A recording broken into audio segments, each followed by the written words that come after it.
সবাইকে এ আর সাহিত্য টিভিতে স্বাগতম। আজকে পদ্মপাতার উপন্যাসটি পড়ছি, অষ্টম পর্ব। ভালো লেগে থাকলে অবশ্যই একটি সাবস্ক্রাইব ও শেয়ার দিয়ে পাশেই থাকবেন। ধন্যবাদ সবাইকে।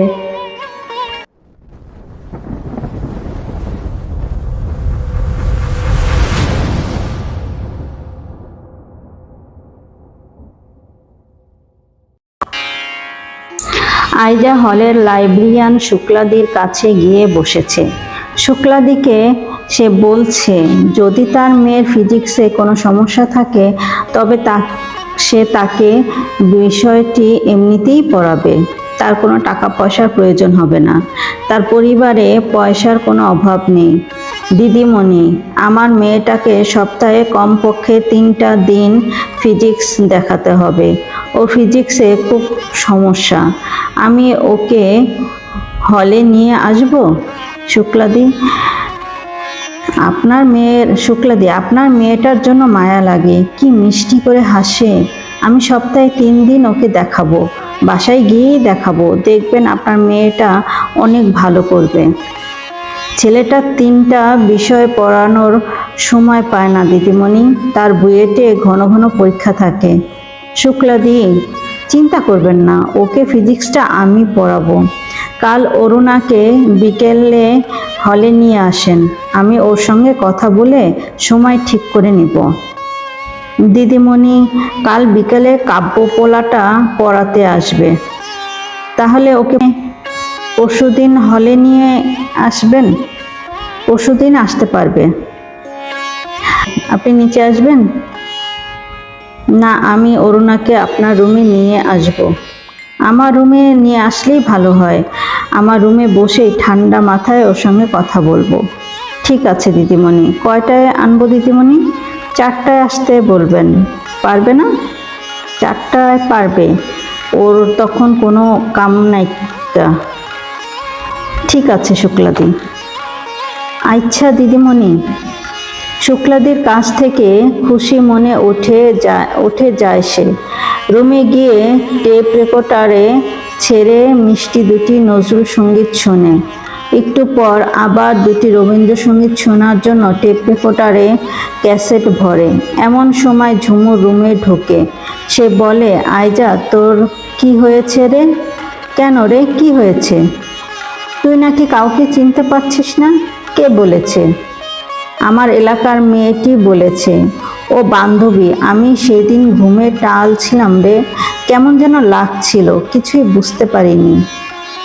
তাই বলো? মেয়েটি তো আমাকে ভয় দেখিয়ে দিয়েছে। বলে কি না, আপু তোমার বান্ধবী পাগল হয়ে গেছে মনে হয়।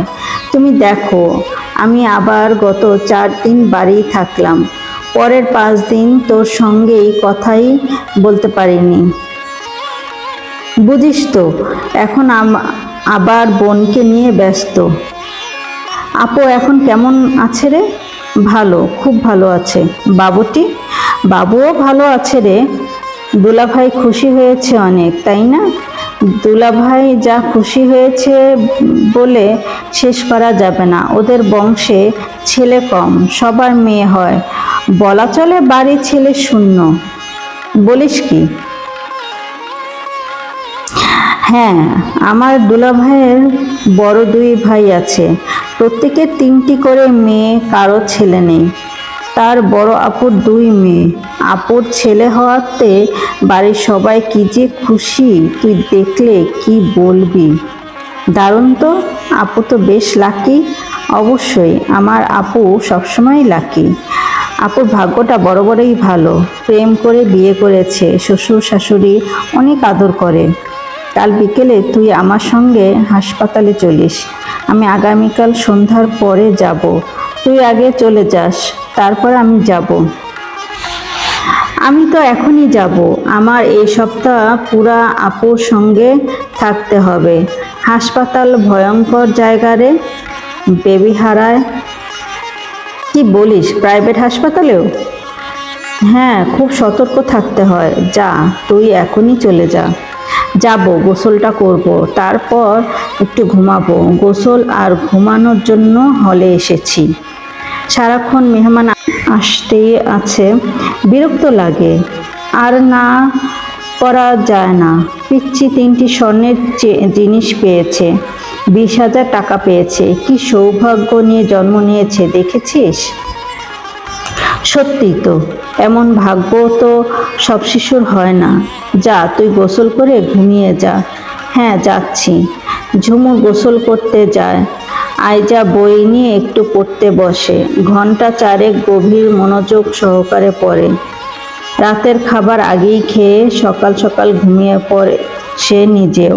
তারপর রাত 8টার সময় ঝুমুর বোনের কাছে চলে যায়। সে তখন রুম আটকিয়ে ঘুমিয়ে পড়ে। সারা রাত ভালো স্বপ্ন দেখে। একবার সে স্বপ্নে দেখেছে কাব্য এসে তাকে রিকশায় শাহবাগ নিয়ে গেল, তারপর অনেক ফুল কিনে দিল। আবার দেখে নিজে ফুল দিয়ে সুন্দর করে সেজে তার সঙ্গে সোহারি উদ্যানে গাছের নিচে বসে আছে। কাব্য তার হাত ধরে টেনে তার কাছে নিয়ে যাচ্ছে। আবার দেখে সে তাকে নিয়ে মতিঝিল মধুমিতায় সিনেমা দেখতে গেছে। সিনেমার নাম অবুঝ মন। রাজ্জাক শাবানা অভিনয় করেছে। এই ছবিটি তার অতি পছন্দের।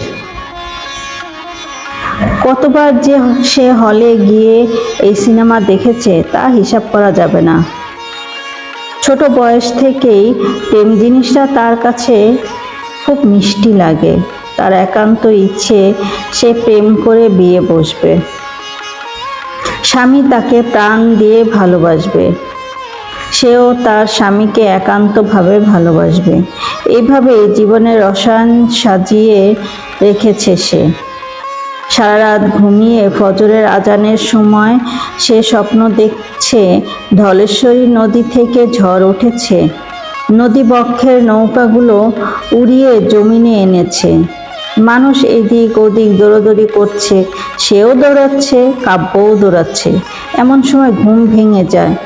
সে ঘুম থেকে উঠেই শুনতে পায় আসসালাতু খায়রুম মিনান নাওম, আসসালাতু খায়রুম মিনান নাওম। বিছানা থেকে দ্রুত নেমে বাইরে যায়। প্রথমে হাত মুখ ধুয়ে নেয়, তারপর উজু করে। রুমে এসে ফজরের নামাজ আদায় করে। মহান আল্লাহর কাছে প্রাণ ভরে প্রার্থনা করে পৃথিবীর জন্য কল্যাণকর কিছু করতে পারে যেন সে। তার দাদি তাকে সবসময় মানুষের জন্য কাজ করতে বলে। তার নানাও একই কথা বলে। তিনি হজে যাননি। হজের টাকা একজন গরিব মানুষকে দান করেছে। সেই গরিব মানুষটিকে জমি কিনে দিয়েছে। নিজের টাকা দিয়ে তাকে সেই জমির উপর বাড়ি বানিয়ে দিয়েছে। এলাকায় তার নানাকে নিয়ে মানুষ কত ভালো গল্প করে। বই হাতে নিয়েছে, পড়া শুরু করবে। এমন সময় পাশের রুমের এক বান্ধবী এসে বলে, আমাকে কিছু টাকা ধার দে। কেন রে, কি করবি? খুব খিদে পেয়েছে, কাছে কোনো টাকা নেই। ভাবি টাকা পাঠায়, এ মাসে দেরি করছে। আমার ভাইয়া বেতন পেলেই টাকা নিয়ে যায়। কেন, তোর ভাই টাকা রাখে না? না রে, রাখতে পারে না। তোর ভাই কিসে চাকরি করেন? সোনালী ব্যাংকের সিনিয়র অফিসার। টাকা সব তোর ভাবি নেয় কেন? আমরা কিভাবে বলবো? ভাইয়া ভাবিকে দিয়ে দেয়, তারপর ভাবি আমাদের পাঠায়। তোর ভাবি কেমন? ভালো বলবো না খারাপ বলবো? কোনোটাই মুখ দিয়ে আসে না যে। আঙ্কেল এখন কি করেন? আব্বু তো অবসরে এসেছেন, পেনশনের টাকা একবারে নিয়ে এসেছেন। ময়মনসিংহ শহরে বাড়ি করেছেন। বাড়ি করতে গিয়ে সব টাকা শেষ। আব্বুর কাছে এখন কোনো ক্যাশ টাকা নেই। তোরা বাড়ি ভাড়া পাস না? না রে, বাড়ি কমপ্লিট হয়নি, তার আগেই আব্বুর সব টাকা শেষ হয়ে গেছে। আমার আব্বু নিজেও এখন বিপদে পড়েছে। ভাবি আব্বুকে উল্টাপাল্টা কথা বলে। মাকে তো যা খুশি তাই বলে রে। তোরা কিছু বলিস না? আমরা ভাবির সঙ্গে কথা বলি না। তোদের টাকা পাঠায় সে। তুই বললি তোর ভাই কোথায় পড়েছে? ময়মনসিংহ কৃষি বিশ্ববিদ্যালয়। তাহলে তোর ভাই এমন কেন? ভাইকে ভাবি মানতেই চায় না। আমার ভাই একটু নরম স্বভাবের, ঝামেলা পছন্দ করে না, তাই এমনি খারাপ না। ভাই এমনি খারাপ না, আমাদের প্রতি তার মায়া আছে অনেক। ভাবির সঙ্গে পারে না, ভাবি খালি টাকা জমাতে চায় রে। তোরা কয় ভাই? এক ভাই। তোরা কয় বোন? 5 বোন আমরা। তুই সবার ছোট? না রে, আমি 3 নম্বর। বড় 2 আপু কি করেন? তারাও পড়াশোনা করেন। কোথায় পড়েন? ময়মনসিংহ কৃষি বিশ্ববিদ্যালয়ে। বেশ তো, আব্বু বাড়ি করতে গিয়ে আটকে গেছে, এখন বিপদে পড়েছে অনেক। হ্যাঁ, তাই তো দেখছি। আমার মার জন্যই এই অবস্থা। কেন? খালাম্মা কি করলো? আমার ভাবি আমাদের মামাতো বোন। আমার মা আমার ভাইকে দিয়ে ভাইজি এনেছে, ভেবেছে ভাইজিকে যা বলবে তাই শুনবে। এখন খালাম্মার কথা শোনে না। আমার মার নামই শুনতে পারে না, মাকে মাতারি বলে, কথাই বলতে চায় না তার সঙ্গে। এমন কেন? এসব তুই বুঝবি না, সব দোষ আমার মাকেই আমরা দেই। আমার ভাবি খুবই সুন্দরী, এত সুন্দরী মেয়ে আনতে বলেছে কে তাকে? তুইও তো অনেক সুন্দরী। ভাবি আমাদের চেয়েও অনেক বেশি সুন্দরী। পড়াশোনা কতটুকু? Inter pass. বিয়ের 10 মাস পরেই বাচ্চা হয়েছে, পরে আর পড়তে পারেনি। তোর ভাবি পড়তে চেয়েছিল? না, ছাত্রী অত ভালো না, এসএসসি ও এইচএসসির রেজাল্ট তেমন ভালো না, টেনে টেনে পাশ করেছে। ওর পুরোটাই খালি সুন্দরের দেমাগ, একেবারে বিরক্তিকর। তোরা মনে হয় কিছু বলিস না? বড় ভাইয়ের বউ, তাকে কি বলা যায় বল? অনেক কিছু বলা যায়। পরিবারে শুধু বিশৃঙ্খলা বাড়বে, লাভ হবে না রে। আমার বাবার তো রুজি নেই, কাছে নগদ টাকা পয়সা নেই, ভাইয়ের উপরই সবাই নির্ভরশীল। কি করব বল? বড় আপুর পড়া শেষ প্রায়। বড় আপু কিছু করলেই এই সমস্যাটা থাকবে না, এজন্য আমরা সবাই ধৈর্য ধরে আছি। আমার বড় আপু অনেক ভালো ছিল, ওনার ভালো একটা কিছু হবে আশা করি। আল্লাহর রহমত করবেন, চিন্তা করিস না। কয় টাকা নিবি? 100 টাকা দিতে পারবি? তুই 500 টাকা নিতে পারিস? আমার কাছে টাকা আছে, তোর টাকা আসলে দিয়ে দিস। তোর টাকা আসলে দিয়ে দিস। তোর সমস্যা হলে আমাকে বলিস, আমার কাছে সবসময় টাকা থাকে। বাবা আমাকে টাকা পাঠায়, সে 25 টাকা তাকে দেয়। জোর করেই মেয়েটির হাতে টাকাটা দেয় সে। মেয়েটি ধন্যবাদ দিয়ে চলে যায়, বলে যায়, তুই আমাকে ভালো উপকার করলি, মনে থাকবে, প্রয়োজনে আসিস। আসলে আইজা এই ধরনের মানুষকেই সহযোগিতা করতে চায়। মেয়েটিকে 500 টাকা ধার দিতে পেরে সে মনে খুব তৃপ্তি পায়। সে নাস্তা করতে নিচে যায়, নাস্তা শেষ করেছে। ইংরেজিতে পড়ে এক বড় আপু পাশের টেবিলে বসেছে। আগে কখনো কথা হয়নি। সে তাকে বলে, তোমার বাড়ি মানিকগঞ্জ না? জি আপু। তুমি ফিজিক্সে পড়ো? জি আপু। তোমার আম্মু আমার টিচার ছিলেন। মেয়েটি তার নাম বলে। সে বলে, মা আমাকে একদিন আপনার কথা বলেছিলেন, এরপর আপনার সঙ্গে আমার আর দেখা হয়নি। আমি তো দেশে ছিলাম না। আপু কোথায় ছিলেন? কানাডাতে ছিলাম। আমার বর কানাডাতে থাকেন তো। আপু আপনার বিয়ে হয়েছে? হ্যাঁ, আরও আগে। পড়তে পারছেন? হ্যাঁ, পড়ছি তো। আমার বর বিসিএস ইকোনমিক্স ক্যাডারে। বর কানাডাতে পিএইচডি করতে গিয়েছে, তাই তার সঙ্গে 4 মাস থেকে এলাম। তুমি আমার রুমে এসো। ম্যাডাম, মানে তোমার আম্মা আমাকে খুবই আদর করতেন। আমার আমার আব্বা তখন তোমাদের মানিকগঞ্জ দেবেন্দ্র কলেজের ইংরেজি বিভাগের সহকারী অধ্যাপক ছিলেন। আমরা 7 বছর মানিকগঞ্জ থেকেছি। আমি মানিকগঞ্জ সরকারি বালিকা উচ্চ বিদ্যালয়ে 7ম শ্রেণী পর্যন্ত পড়েছি। মানিকগঞ্জে আমার কত বান্ধবী, ওরা কয়েকজন ঢাকা বিশ্ববিদ্যালয়ে পড়ছে। তুমি এসো। আপনাদের বাড়ি কোথায় আপু? কিশোরগঞ্জ। আমার বরের বাড়িও কিশোরগঞ্জ। কিশোরগঞ্জে অনেক হাওর আছে, তাই না আপু? আমরা গ্রামে কখনো ভালোভাবে থাকতে পারিনি। এই 2-4 দিন তুমি আমার রুমে এসো। জি আপু, জি আসবো আপু। আইজা নাস্তা শেষ করে দ্রুত রুমে যায়। 11টা থেকে 2টা 30 পর্যন্ত একটানা ক্লাস। 3টার পর অরুণা আসবে, গোসল সেরে যেতে হবে। ক্লাসের একটি টপিক পড়ে যেতে হবে। স্যার সবাইকে প্রশ্ন করবেন। পাগলাটে স্যার, প্রশ্ন ধরলে যদি বলতে না পারি যা তা বলে অপমান করবে। ওনার পড়া শিখে যেতেই হবে। বিশ্ববিদ্যালয়ের শিক্ষক প্রাথমিক বিদ্যালয়ের শিক্ষকদের মতন পোলাপানকে শাসন করে। অপমান হতে পারবো না। কথাগুলো একা একাই বলে। বেলা 3টা বাজে। আইজার ক্লাস শেষ।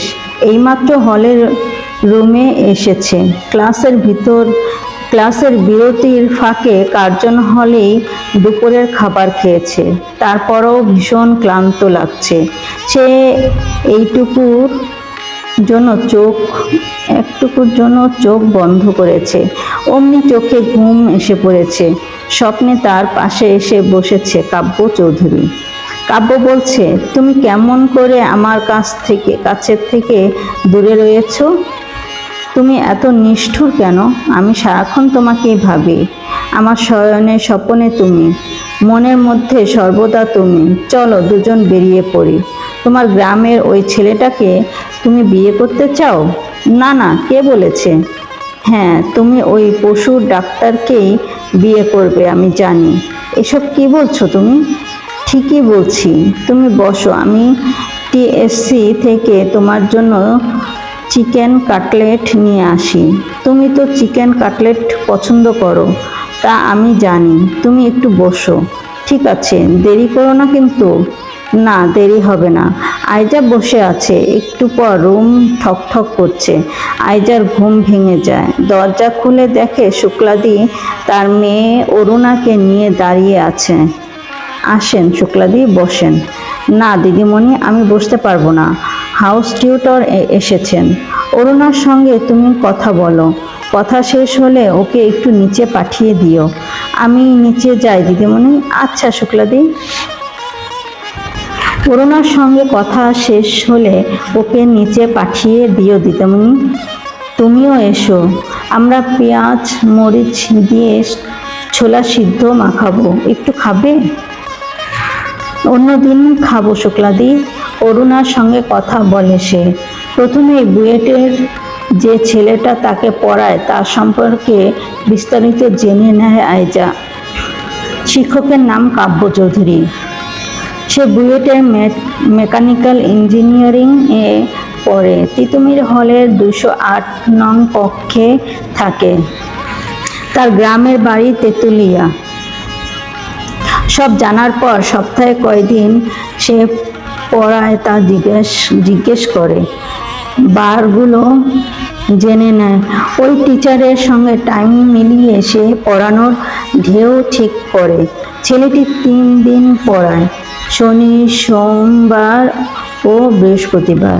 আইজাও 3 দিন পড়াবে, শনি, সোমবার ও বৃহস্পতিবার। কাব্য ওকে পড়ায় 5টা থেকে, সে পড়াবে 3:30টা থেকে। তাদের কথা শেষ হয়। সে অরুণাকে নিয়ে আসবে। অরুণা বলে সে একাই যেতে পারবে। সে প্রতি সপ্তাহে এখানে আসে। অরুণা একাই মায়ের কাছে চলে যায়। অরুণা চলে যেতে না যেতেই নিচ থেকে একটি স্লিপ নিয়ে এসেছে গেটের টোকন দাদু। স্লিপে লেখা আছে, আইজা দ্রুত চলে আয়, আমি আর মহন্ত এসেছি। তোর জন্য অপেক্ষা করছি। পাবলিক লাইব্রেরির শওকত ওসমান মিলনায়তনে শহীদ মুনীর চৌধুরীর কবর নাটক দেখব। দ্রুত চলে আয়। ডলি সিট পেয়েই নিচে নেমে আসে সে তৈরির জন্য। এর জন্য বের হতে একটুও দেরি হয়নি। ডলি তাকে ধন্যবাদ দেয়, বলে, বান্ধবী, এত তাড়াতাড়ি এসেছিস কিভাবে? আমি আর মহন্ত তো আধ ঘন্টা বসে থাকার জন্য 1 টাকার বাদাম কিনেছি। চুপ কর, আর বলতে হবে না। তোর হলে গেলে দেরি করিস না, তুই তো আরো বেশি দেরি করিস।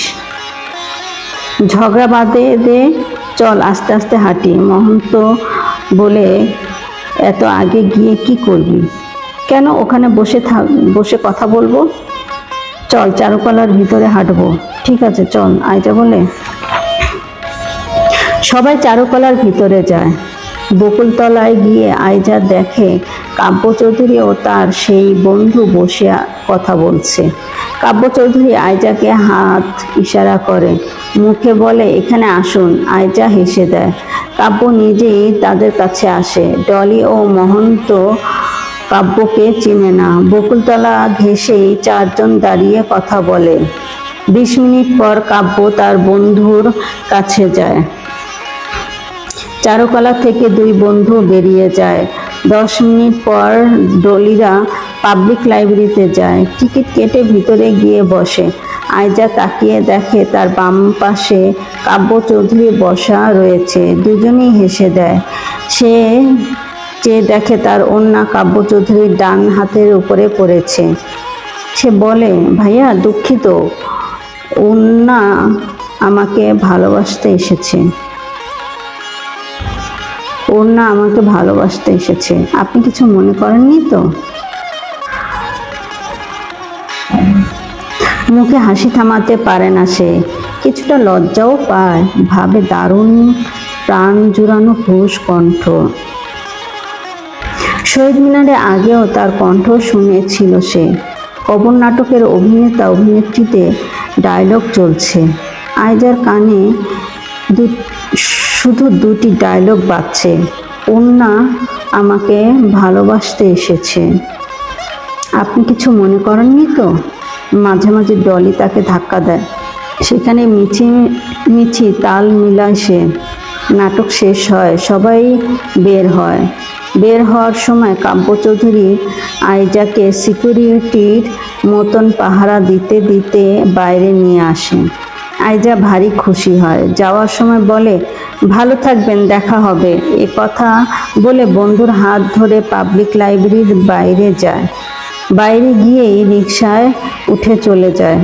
আপনিও ভালো থাকবেন। সে তার দিকে তাকিয়ে গেটের দিকে হাঁটতে থাকে। ডলি জিজ্ঞেস করে, তুই ছেলেটিকে চিনিস? সে কে? তুই প্রেমের রসায়ন বুঝিস?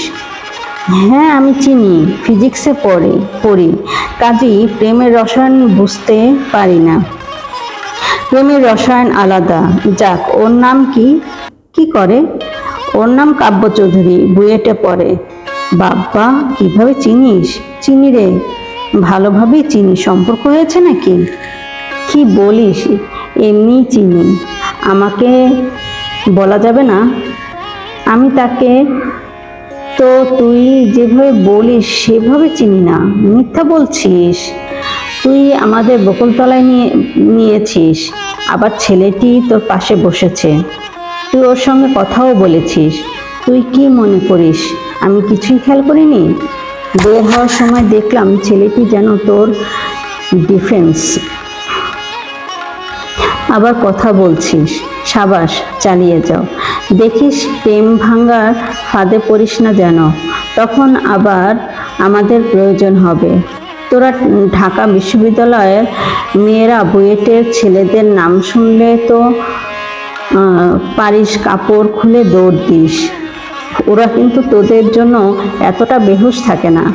ওরা তোদেরকে পাবলিক বাসের পাশে বসে থাকা সহযাত্রী ভাবে মাত্র। কথাটি মনে রাখিস, ভুলে যাস নে। ঠিক আছে।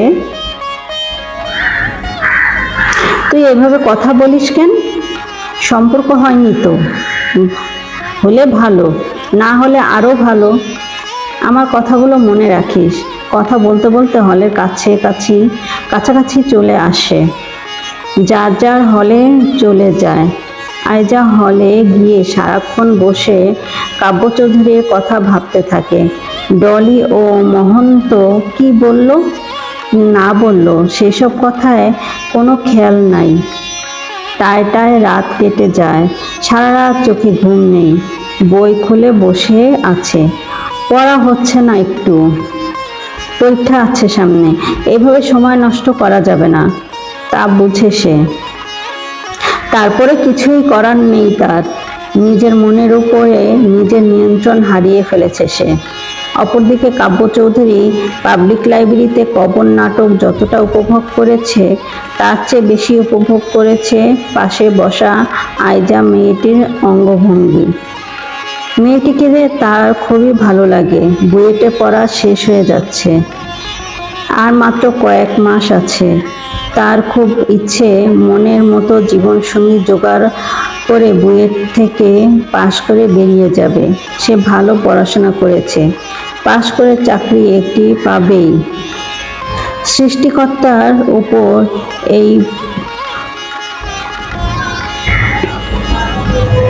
এই ভরসা তার আছে। আজ মেয়েটির শরীরে সৌরভ মাখানো সুবাতাস এসে তাকে শক্ত ডোরে বেঁধেছে। এক সেকেন্ডের জন্য তাকে ভুলতে পারছে না। সে জানে মেয়েটি ঢাকা বিশ্ববিদ্যালয়ে ফিজিক্সে পড়ে। যাকে তাকে পছন্দ করলে তো তার নানি কষ্ট পাবে। মেয়েটি কি তার নানি পছন্দ করবে, এতে কোনো সন্দেহ নেই। মেয়েটির বাড়ি মানিকগঞ্জ। মেয়েটি কেমন তা জানতে হবে। তার বাবা মার পরিচয় কি, তারা মানুষ কেমন তাও জানতে হবে। আবার নিজেই বলে, এত কিছু ভেবে কি কোনোদিন প্রেম হয়? এত কিছু ভেবে কি পছন্দ মতন জীবনসঙ্গী মিলানো যায়? প্রেমিক থাকবে পেঁচার মতন অন্ধ। তার নানা তার নানিকে অন্ধভাবে ভালোবাসত, তাই নানি বলে প্রেমিক থাকবে পেঁচার মতো অন্ধ। আসল প্রেমিকের কাণ্ড জ্ঞান থাকে না রে কাব্য। আসল প্রেমিক একজনকে ভালোবেসেই মরবে। সে তার পছন্দের মানুষকে অন্ধের মতন ভালোবাসবে। কাব্য মাঝে মাঝেই নানিকে জিজ্ঞেস করে, নানাকে তোমাকে খুবই ভালোবাসতো? তখন নানি বলে, তোর নানা আমাকে পেঁচার মতো ভালোবাসতো। আমাকে ভালোবেসেই সে মরেছে। সে আমাকে চিরদিনের জন্য ভালোবেসেছে। পরকালেও আল্লাহ আমাদের একসঙ্গে রাখবেন, দেখিস। কাব্য তখন হাসে, বলে, নানি হাসিস না, দেখিস